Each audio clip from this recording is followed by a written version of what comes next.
Saludos colegas, ¿qué tal? Hoy estamos aquí nuevamente para poder continuar con los apuntes respecto al banco de preguntas para obtener nuestra licencia para la categoría Technician de la FCC. Y hoy vamos a estar viendo señales y emisiones que tienen que ver con este banco de preguntas T8.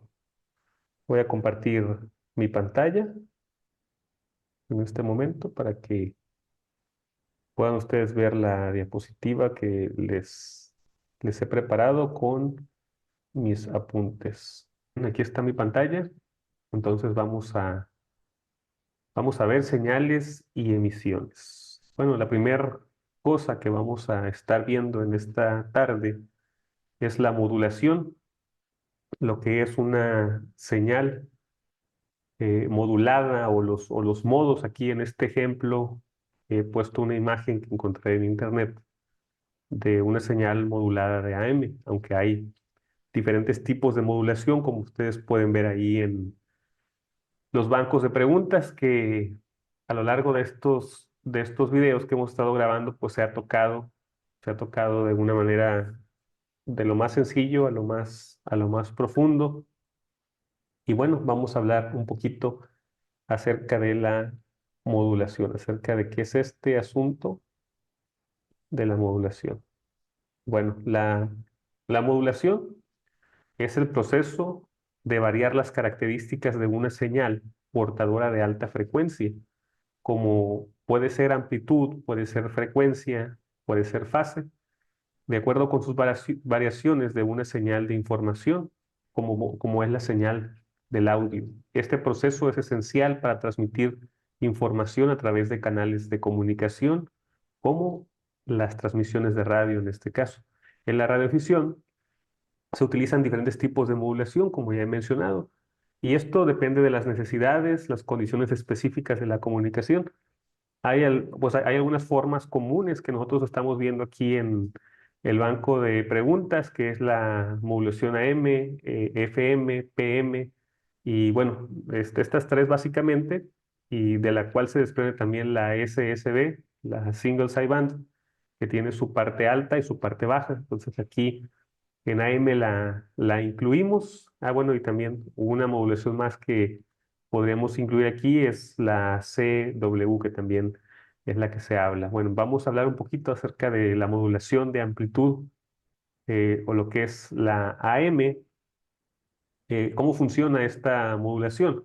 La amplitud de la onda portadora se modifica de acuerdo a las variaciones de señal de audio. Por eso eh, esta modulación se llama de esta manera, AM o amplitud modulada.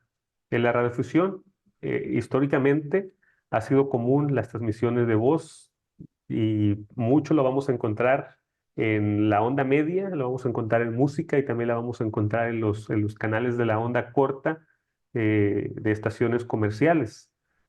Pero cabe aclarar que su uso ha disminuido de otras formas de modulación debido a a las limitaciones de calidad y susceptibilidad a interferencia. Así que, de hecho, hay personas a las que no les gusta mucho, no solamente la M, sino que no les gusta el HF, por ejemplo. Yo he platicado con algunos radioaficionados que comentan que a ellos no les gusta el participar de comunicaciones de HF por el ruido que en HF comúnmente hay.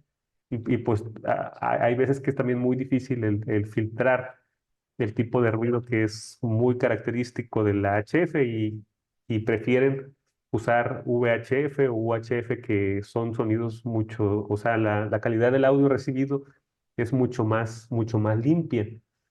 Y bueno, esto es a gustos. A mí en lo particular me gusta mucho el HF. Me gusta mucho esa parte de la comunicación por la distancia que puede recorrer una transmisión, este, con no tantos watts de potencia. y esto obviamente dependiendo de las condiciones climáticas.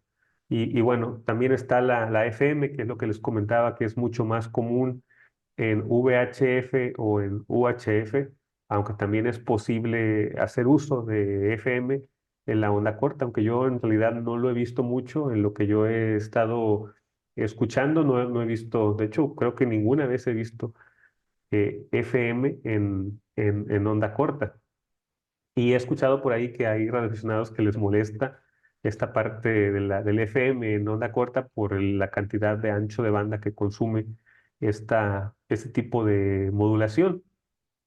Y bueno, ¿cómo funciona? Bueno, aquí la frecuencia de la onda portadora se modifica según las variaciones de la señal de audio.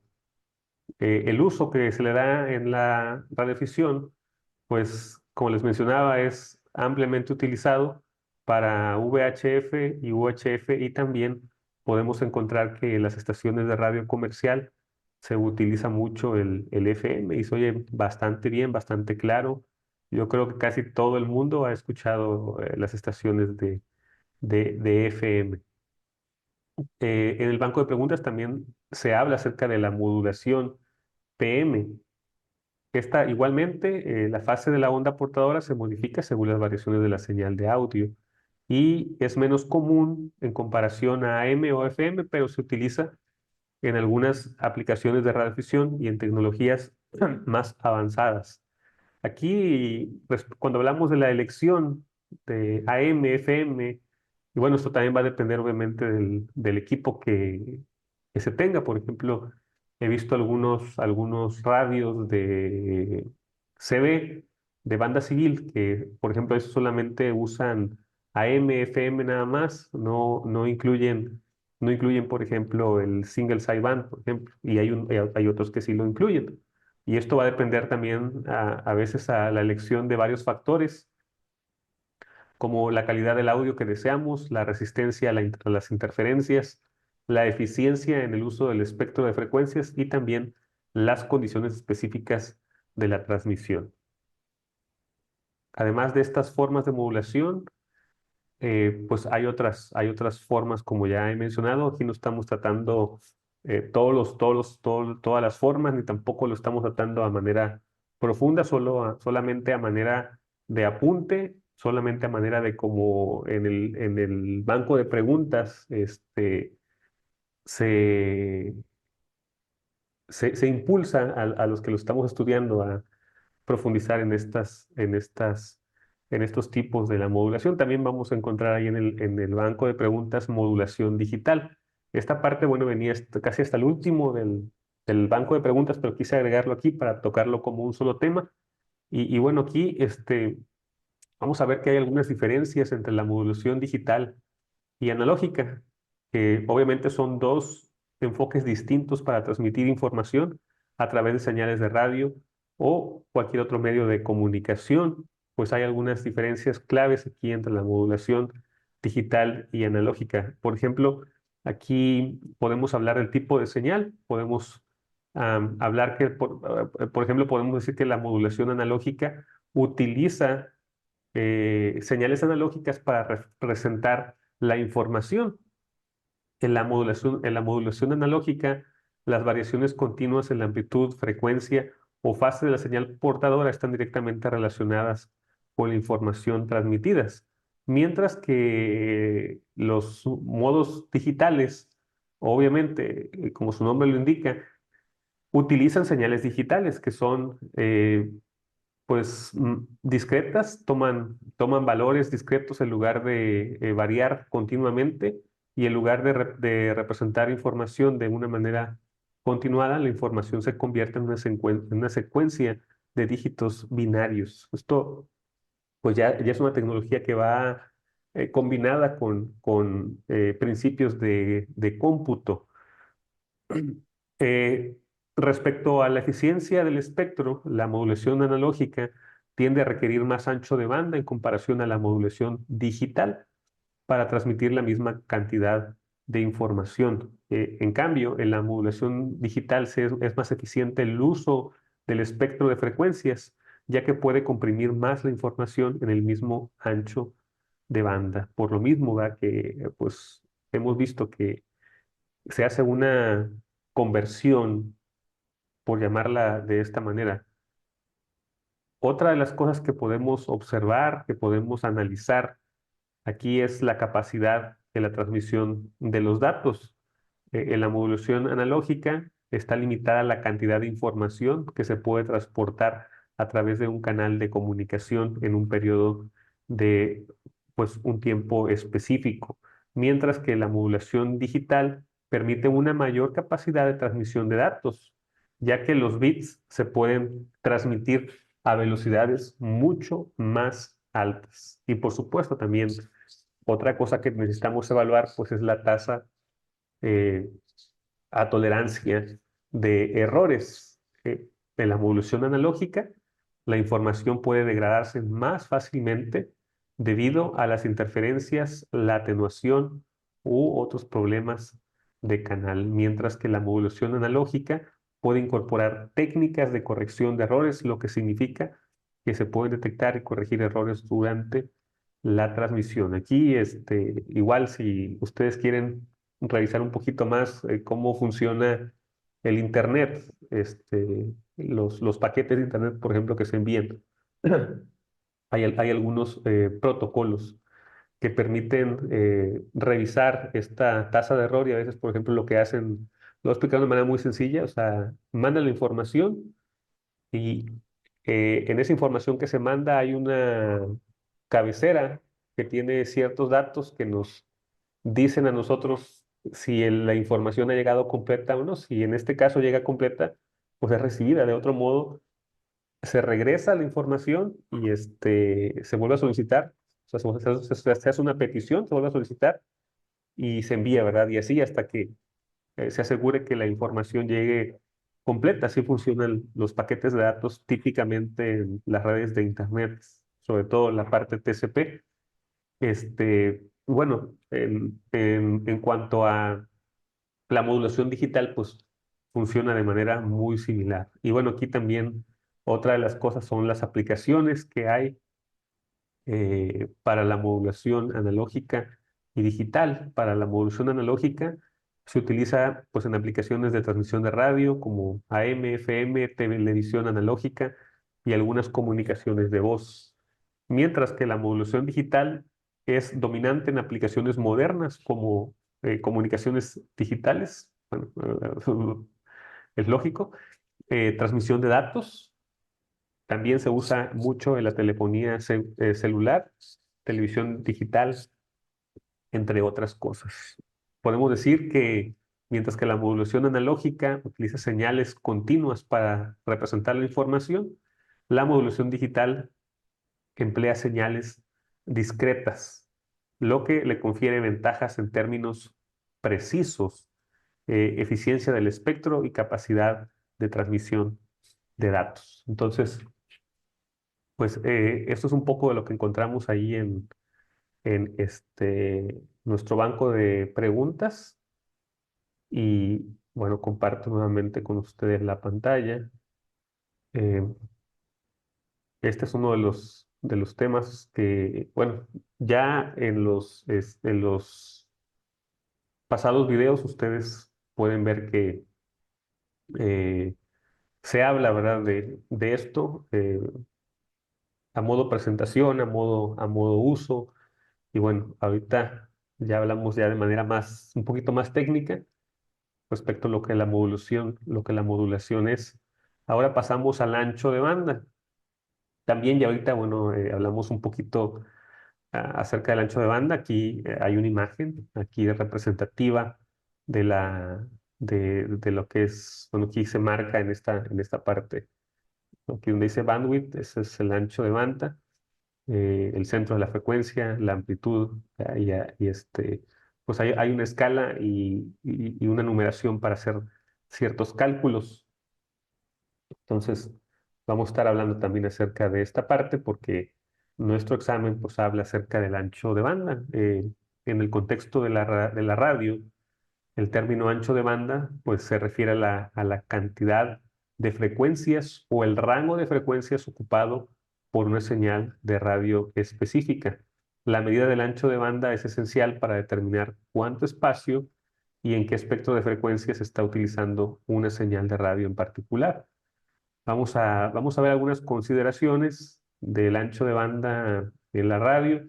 Y bueno, vamos a ver ahorita un ejemplo también, que nos vamos a ayudar un poquito aquí bueno, no un poquito, vamos a ayudar mucho del servicio web SDR, que nos presenta ahí la posibilidad de conectarnos a una radio remotamente y poder nosotros estar, bueno, usando el radio como si estuviéramos enfrente del aparato, pero a través de internet. Y bueno, vamos a ocuparlo para poder ver esto del ancho de banda en la radiación. Esto seguramente también es un término que escuchamos frecuentemente en internet, ¿verdad? ¿Qué ancho de banda tenemos, no? Entre más ancho de banda, pues típicamente es mejor. Bueno, vamos a ver aquí en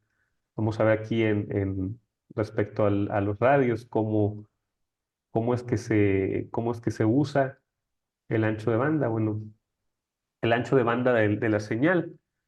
La definición aquí es que pues, es la diferencia entre la frecuencia más alta y la frecuencia más baja presentes en una señal. Así como vimos aquí en la imagen, bueno, hay un rango ahí de frecuencias bueno, que podemos medir en hertz o en kilohertz, o ahorita vamos a ver ahí esa parte.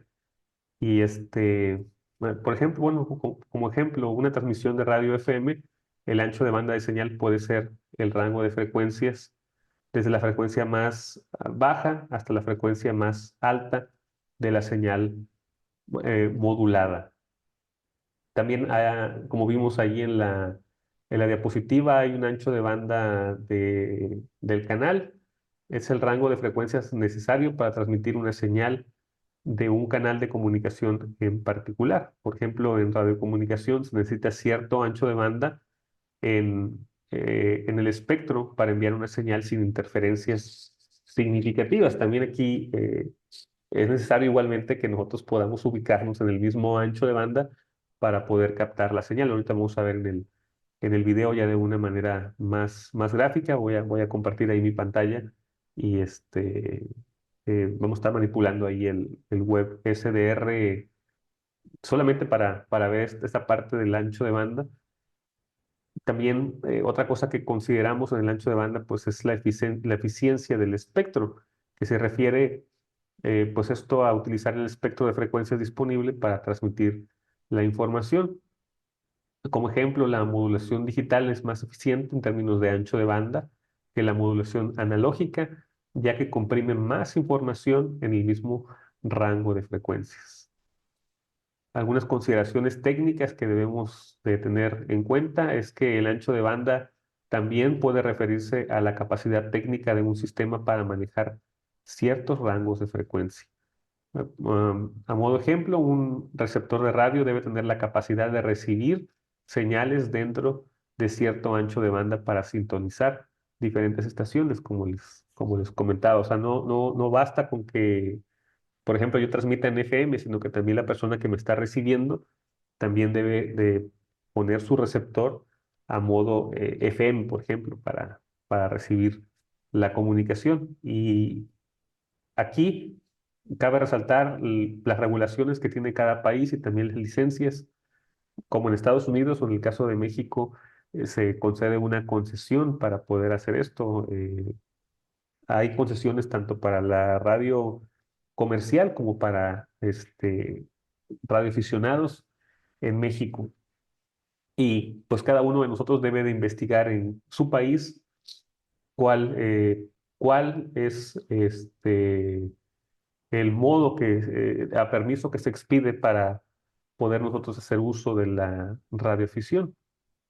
Las autoridades de regulación de la comunicación suelen asignar y regular el uso del espectro de frecuencias, limitando el ancho de banda disponible para diferentes servicios y usuarios. Entonces, en los videos, en los primeros videos donde veíamos el T1 y T2 por ahí, estábamos viendo nosotros unos gráficos proporcionados por la AR, donde vienen a resumen lo que la FCC ha estipulado para el uso de las frecuencias y también pues vimos ahí un poquito del ancho de banda.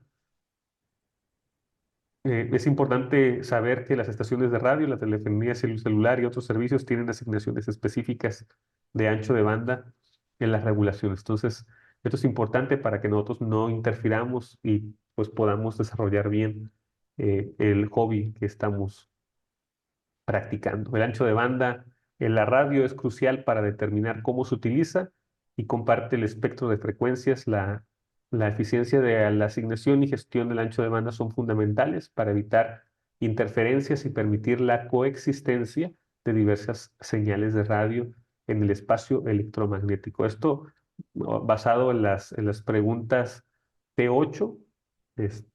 A ver, vamos a ver si le tengo por aquí a la mano. Bueno, aquí la tenemos, la T8, este, T8 a 8, T8 a 9,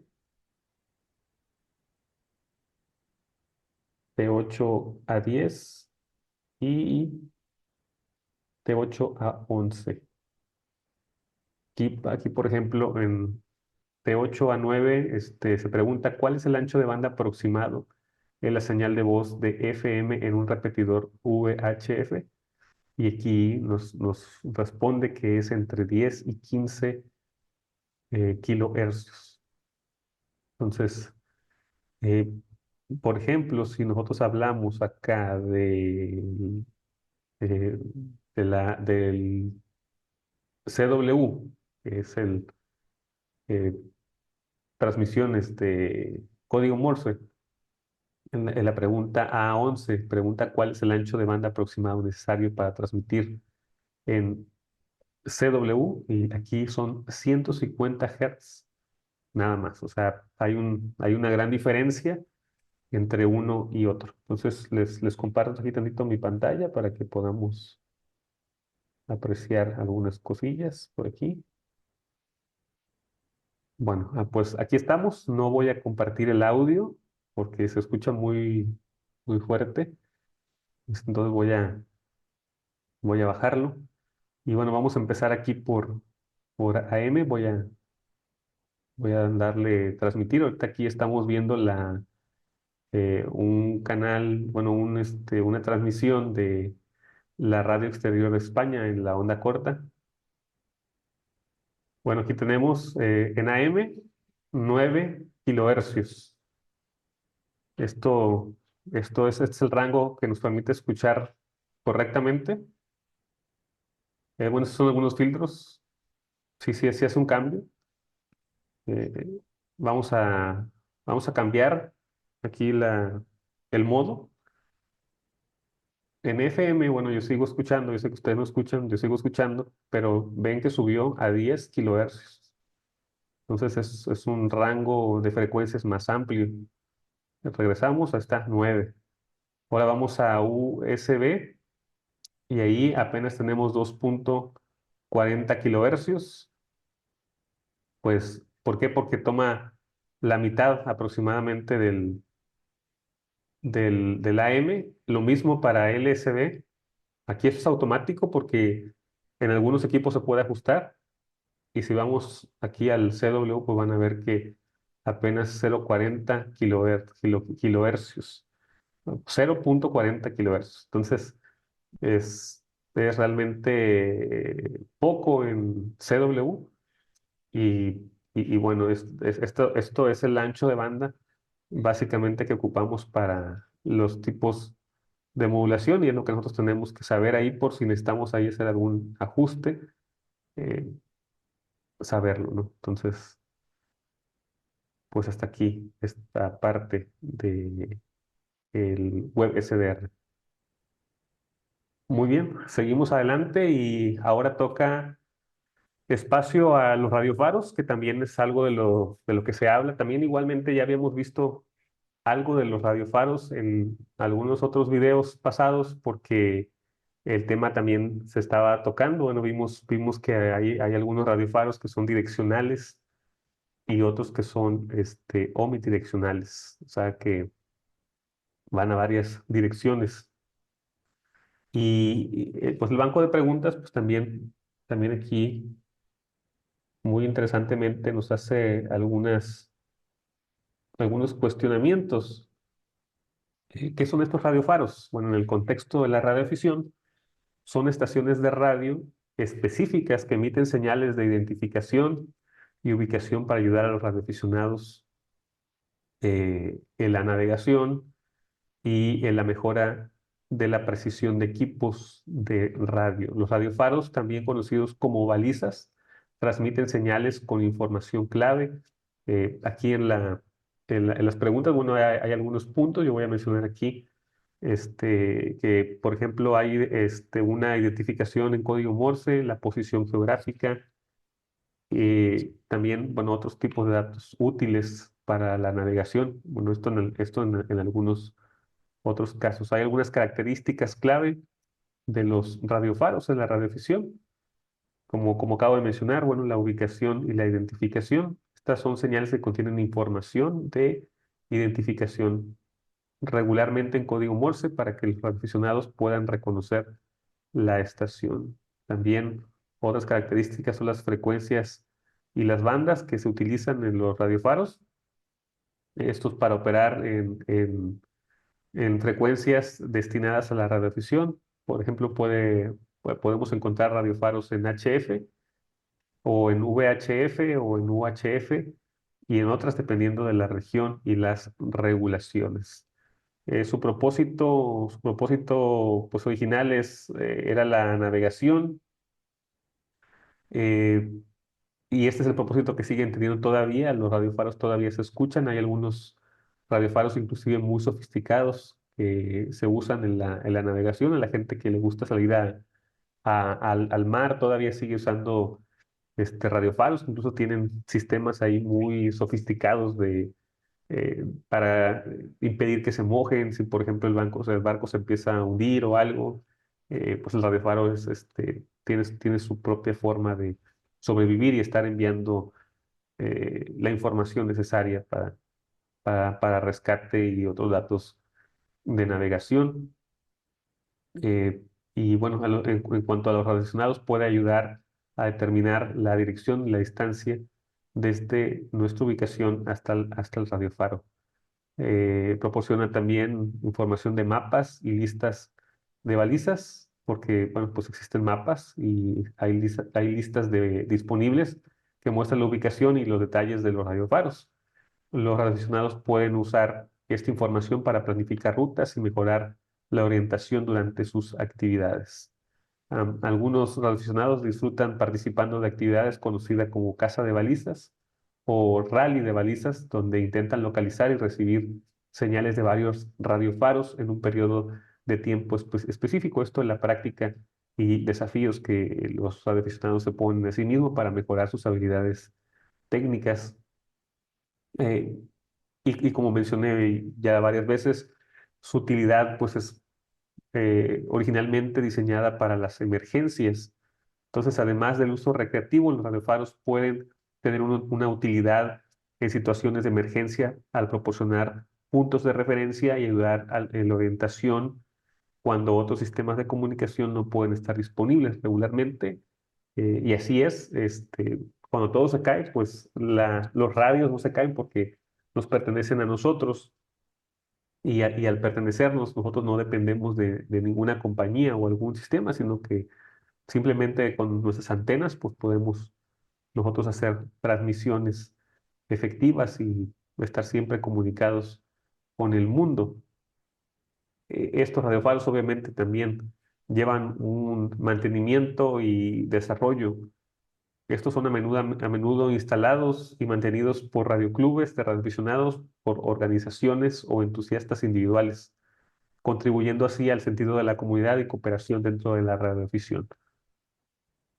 Los radiofaros en la radiodifusión ofrecen a los operadores una forma adicional de disfrutar nuestro hobby al combinar la exploración, la navegación, la destreza técnica y además contribuyen a la seguridad y la práctica de habilidades de radio en diversas condiciones y entornos. Entonces, hasta aquí la parte de los radiofaros. Vamos. Vamos a pasar a la siguiente diapositiva. Les comparto nuevamente mi pantalla. Y bueno, un tema que se me hizo interesante es la radiogometría, que esencialmente esto sirve para localizar una estación de radioaficionado o de radio en general. Y la radiogometría es una técnica utilizada para medir y determinar la dirección de señales de radio, generalmente para localizar la fuente de esa señal. Así que, bueno, aquí también importante, ¿verdad? Para los que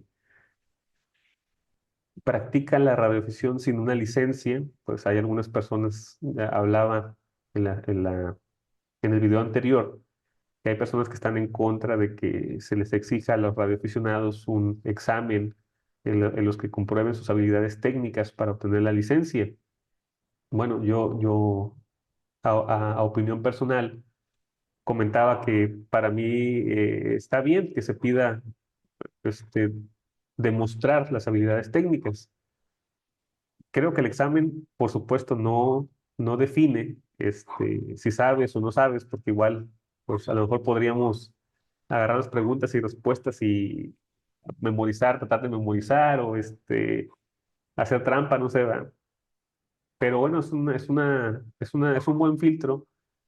¿Para qué? Para que cuando se practique la radioafición, pues se haga de la mejor manera, de la forma más limpia. Porque desgraciadamente a veces muchas personas que se oponen a este tipo de eh, licencias o concesiones, a veces ellos son las personas que están interfiriendo en cuanto a la radiación. Y bueno, pues una forma de comprobar pues es hacer un examen. Si hubiera otra forma de hacerlo, pues estaría bien, ¿verdad? Pero hasta ahorita parece que no se ha encontrado otra forma de cómo comprobar que una persona tiene las habilidades necesarias para poder hacer uso correcto de la radioafición. Y también, bueno, comentaba que hay otro extremo, que hay personas que son muy celosas a veces por el tiempo que ya llevan en la radioafición, que a veces tratan de minimizar a las personas que vamos empezando. Y bueno, también es otra cosa que nosotros debemos de evitar, o sea, extremos. ¿Y qué tiene que ver esto con la radiometría? Bueno, pues bastante, ¿verdad? Porque esta técnica, pues obviamente es empleada para poder hacer localización. Entonces, los organismos reguladores de la radio, de las comunicaciones, tienen aparatos sofisticados para poder determinar dónde está una persona. Entonces,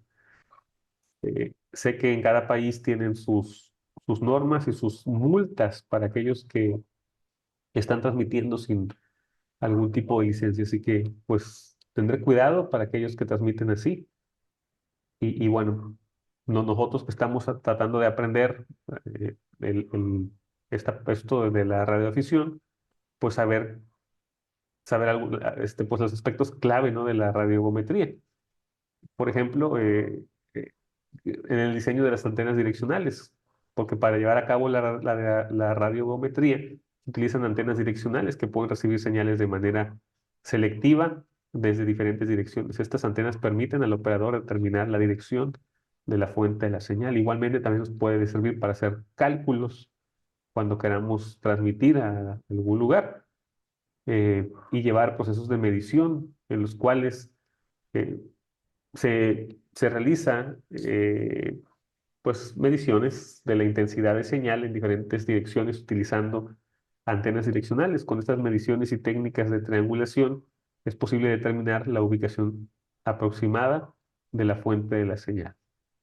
Y bueno, aquí también hay técnicas de triangulación y algunas aplicaciones, por ejemplo, de la radiometría, pues aparte de localizar las estaciones de radioaficionado, en actividades como la caza de la zorra, también se determinan ciertas interferencias y se localizan señales en situaciones de búsqueda y de rescate. Así que también para esto pues sirve la radiocometría, no nada más para imponer multas a quienes están violando la ley al transmitir sin una licencia o concesión dada por su país.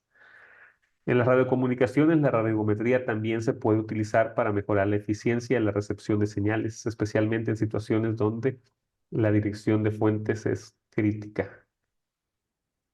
Y bueno, la radiometría es una técnica valiosa en la radiofisión y en otras aplicaciones donde la determinación de la dirección eh, llega a ser importante para el radioaficionado. Facilita la localización de fuentes de señal y contribuye a diversas actividades dentro del ámbito de las comunicaciones inalámbricas. Entonces, hasta aquí la parte de la radiometría. Ahora pasamos al siguiente punto de aquí de mis apuntes. Vamos a ver lo que son los grid locators. Aquí está un mapita donde se representa los grid locators de todo el mundo. Y bueno, estos grid locators o cuadritos o cuadrículas, pues nos dan a nosotros las coordenadas de cierta ubicación y pues nos sirven para ubicar varias cosas que nosotros necesitamos. Ahorita yo les voy a compartir aquí mi pantalla.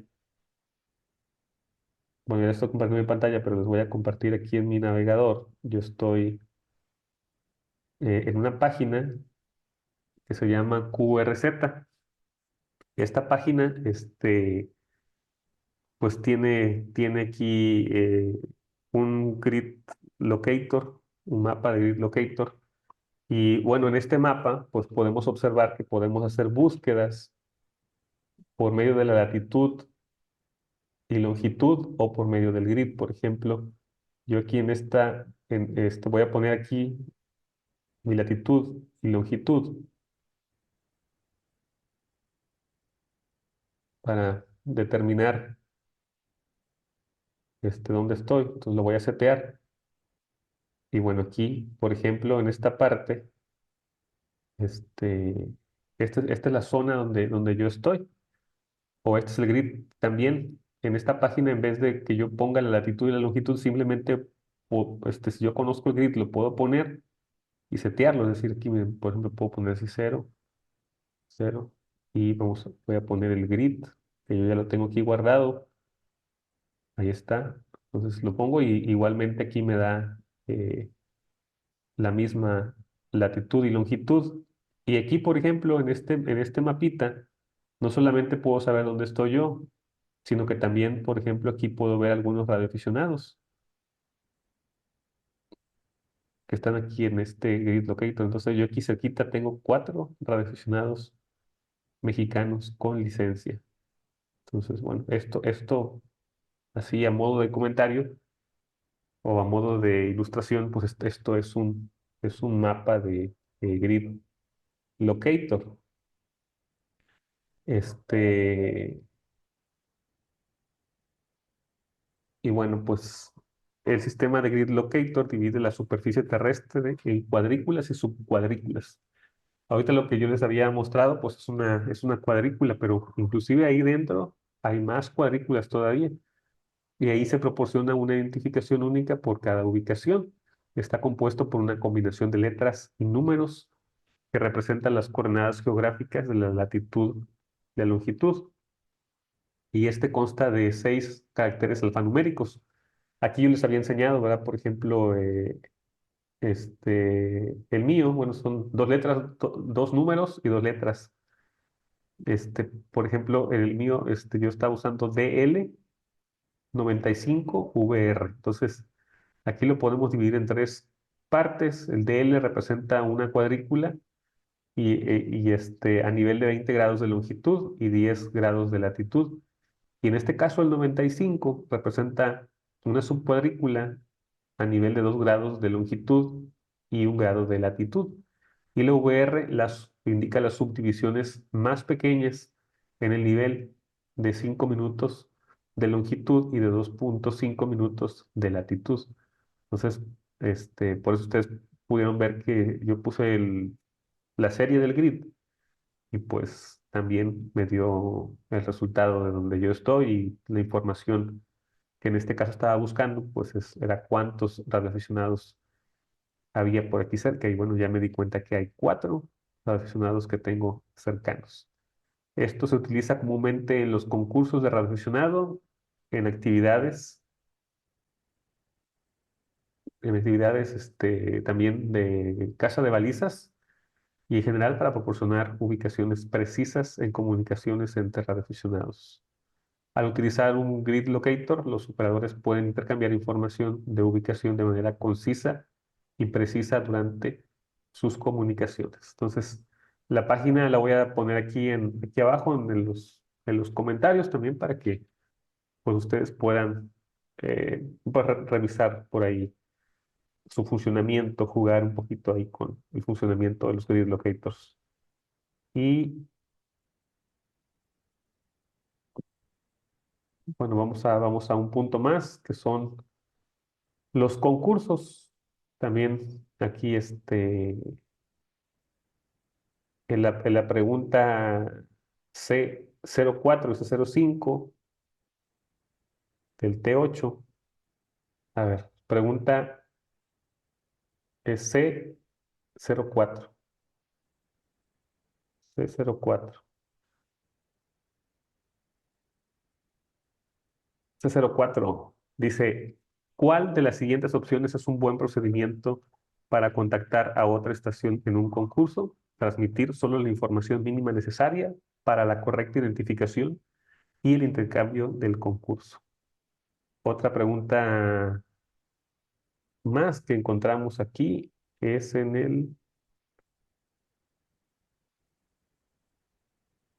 C03. ¿Qué actividad operativa implica ponerse en contacto con tantas estaciones como sea posible durante un periodo específico?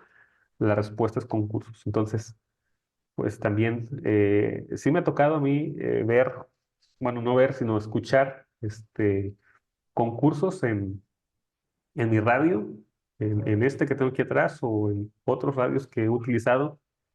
Y bueno, pues escucho que hay una persona que está recibiendo ahí los comunicados y pues los aficionados están dando su información y listo, la persona que está recibiendo los datos pues los empieza a guardar. Algo así es lo que he visto más o menos cómo funciona. Entonces, eh, pues los concursos son importantes para poder nosotros desarrollar también nuestras habilidades técnicas para ir aprendiendo también de otros aficionados más experimentados. Bueno, les comparto nuevamente la pantalla. Aquí en los concursos. Bueno, aquí está mi pantalla y aquí podemos ver a unas personas aquí que están, este, bueno, no sé si están ellos recibiendo o están enviando información, pero bueno, esto es una foto que saqué también de internet. Aquí se ve que están viendo ahí las localizaciones en los mapas, en algún sitio web que dé esa información y pues bueno, están en cierto modo ahí como que participando de un concurso. Entonces, estos concursos son eventos organizados que reúnen a radioaficionados de todo el mundo para participar en competencias y medir sus habilidades en la operación de estación de radio. Estos eventos suelen tener reglas específicas y duran un periodo determinado de tiempo durante los cuales los participantes intentan hacer el mayor número de contactos QSOs o QSO lo más que puedan, a menudo en condiciones competitivas. Hay algunas cosas comunes que podemos encontrar en los concursos, por ejemplo, la duración y programación. Los concursos pueden variar en la duración, desde pocas horas hasta eventos de varios días. Algunos concursos se programan de manera regular, mientras que otros son eventos especiales. ¿Cuáles son los objetivos y cuáles son las categorías que hay? Bueno, cada concurso puede tener objetivos específicos, como trabajar estaciones en una región geográfica particular operar ciertas bandas de frecuencia o aprovechar ciertas condiciones de propagación. Además, hay categorías específicas basadas en factores como la potencia de salida, el modo de transmisión, de los que hablamos ya al principio, Morse, Single Sideband, RTTI, etcétera, y la ubicación geográfica. Puntuación, en cuanto a la puntuación y los premios, los participantes acumulan puntos por cada contacto exitoso. La puntuación final se determina por la cantidad de contactos realizados y en algunos casos la distancia entre las estaciones. Los concursantes pueden recibir certificados, medallas o trofeos como reconocimiento por sus logros. Esto es como un deporte, como hacer un deporte sentado, bueno, ni tanto, porque a veces hay que acomodar antenas y cosas por ahí. Ahí más o menos como el ajedrez o algo así, es un deporte esto, en el que se agiliza la mente y también nuestro cuerpo para acomodar ahí las antenas y bueno, también hay que tener las precauciones necesarias de las cuales vamos a estar hablando más adelante en los siguientes bancos de preguntas. Em, los participantes suelen operar desde sus estaciones de radio personales, utilizan su propio equipo y sus propias antenas. Sin embargo, en algunos concursos las estaciones pueden ser temporales y operar desde ubicaciones remotas. También esto es posible. Cada participante mantiene un registro llamado log de sus contactos, indicando detalles como la hora, la frecuencia, la estación contactada y después del concurso estos registros se envían a las organizaciones para verificar su clasificación. En cuanto a las actividades sociales, los concursos no solamente son eventos competitivos, sino también oportunidades para la interacción social entre los aficionados. Puede fomentar el compañerismo, la amistad y el intercambio de experiencias, que esta es una de las razones por las que este, nos volvemos radioaficionados, ¿verdad? Para fomentar también las relaciones entre países a través de este hobby. Es el Ecolink, que este es un modo de pues, trabajar diferente a lo que estamos acostumbrados nosotros.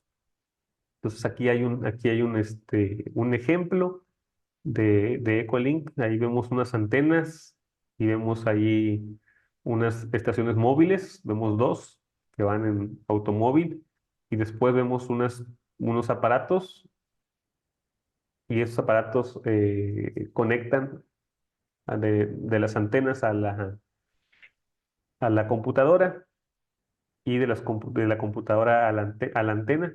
Y después de esto, aquí en medio, pues podemos ver un Internet Link, que es la conexión de Internet por el cual se envía esta data, haciendo que las comunicaciones sean posibles a largas distancias. Por ejemplo, les comentaba que una de las ventajas del HF respecto al VHF y UHF es que se puede llegar a lugares más remotos con el equipo. Pero, por ejemplo, con el Ecolink, así como con otros tipos de eh, modos digitales, es posible que con otras bandas se pueda llegar lejos, ¿verdad? A través de los cables del Internet. Y bueno, sí tener unas comunicaciones más extendidas, haciendo uso obviamente de la radiodifusión, una especie de híbrido entre la radio y el Internet. Entonces, esto también es interesante. Este sistema de comunicaciones de radioaficionado que permite la conexión entre estaciones de radioaficionado mediante el uso de la tecnología de transmisión de voz mediante Internet, lo que nosotros conocemos como voz IP. Este sistema facilita la comunicación global entre radioaficionados al permitir enlaces de radio tradicionales a través de conexiones de Internet. Bueno, aquí también tenemos algunas preguntas en nuestro examen, perdón, no en el examen, sino en el banco de preguntas. Por ejemplo, pregunta C09, ¿cuál de los siguientes protocolos permite a una estación de radioaficionado transmitir a través de un repetidor sin usar un radio para iniciar la transmisión? Y la respuesta es Ecolink. Entonces, ¿qué es necesario antes de usar el sistema de Ecolink? Registrar su indicativo COLSI y proporcionar una prueba de su licencia. Así que si no tenemos licencia, pues no podemos transmitir. Yo he visto que en el App Store hay una aplicación de Ecolink en la que pues parece que funciona como radio. Yo no la he usado, pero tengo entendido que funciona como un radio. O sea, yo puedo transmitir desde allí, como si fuese este programita Celo, pero enfocado a la radioafición, porque el programita ese Celo no está enfocado hacia los radioaficionados, sino hacer una comunicación push to talk pero a través de Internet. Ecolink funciona un poco diferente a lo que hace el famoso, el famoso Celo. Entonces, el Ecolink permite a los radioaficionados enlazar sus estaciones de radio convencionales a través de Internet. Esto significa que una estación de radioaficionado puede comunicarse a otra a través de Ecolink, incluso si están geográficamente separadas. El Ecolink se basa en una aplicación de software específicos que los radioaficionados instalan en sus computadoras o dispositivos móviles, y la aplicación permite la conexión a los nodos de Ecolink y realiza pues llamadas por así mencionarlo. También hay nodos y repetidores. Ecolink utiliza nodos que son estaciones habilitadas con Ecolink que actúan como puntos de entrada y de salida en el sistema. Estos nodos pueden ser estaciones individuales o repetidores equipados con la capacidad de Ecolink. Y pues tiene una disponibilidad local también, tiene control remoto. Respecto al control remoto, algunas estaciones de radioaficionado permiten el control remoto de sus equipos a través de Ecolink, lo que significa que un operador puede utilizar una estación de radio ubicada en otro lugar mediante la conexión a través de Internet. Y proporciona también una plataforma para comunicación global entre radioaficionados, permitiendo contactos y QSO, o sea, contactos de radio en todo el mundo sin las limitaciones de la propagación de la radio tradicional. Es importante tener en cuenta que el uso de Ecolink está sujeto a las regulaciones y normativas de la radiodifusión de cada país. Algunos operadores de radio encuentran en Ecolink formas convenientes y eficaces para ampliar las posibilidades de comunicación y participar en la comunidad global de radioaficionados. Entonces, muy importante esto que acabamos de ver.